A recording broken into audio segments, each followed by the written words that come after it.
Densha de Go! This week, Swan Song reaches another milestone. Yes, this is the first episode to be about a sequel to a game we've already covered in the series.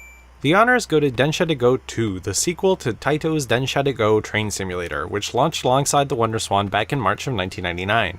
Densha de Go 2 was developed by Taito, and unlike the original which was published by Taito, this one was published by CyberFront, and was released on October 7th, 1999. As we covered in the original games episode, Densha de Go is Japan's best-known series of train simulator games. It has a reputation for being incredibly strict when it comes to being on schedule, but also stopping your train as close to the braking line as possible. While that strictness made the game incredibly lucrative in arcades, it did hurt the game when the home releases came around because the difficulty was largely unchanged. The original Densha de Go on WonderSwan had very minimal difficulty settings, and if you aren't paying very close attention, it's easy to think that the setting doesn't actually do anything. About halfway into the release of Densha de Go 2's home ports, Taito decided to become more lenient with the difficulty on home versions. Unfortunately for us, that doesn't seem to be the case with Densha de Go 2 for WonderSwan. Aside from the same dubious difficulty settings from the WonderSwan original, this version is authentic to the arcade original. This game features 4 lines, all taken from the arcade original.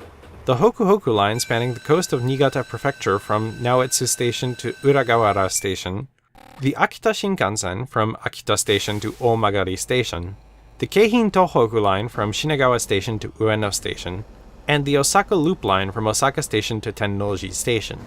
Despite there only being 4 lines, there are 6 runs to choose from in the starting menu, because both the Akita Shinkansen and the Osaka Loop line are available in 2 difficulty variants. The Keihin Tohoku line is also returning in this version, starting from the same Shinagawa Station, but this time headed in the opposite direction, towards Ueno. In the original video, I said that while the game is limited in what it can accomplish on this hardware, it did a great job of capturing the feel of riding on the Keihin Tohoku line, a line I've ridden on at least 100 times in the past 5 years. Densha de Go 2 pushes the level of detail in the graphics much further than the last game did, and really shines despite what it's working with, especially inside of train stations. There are 2 quality of life changes that I picked up upon while playing this game.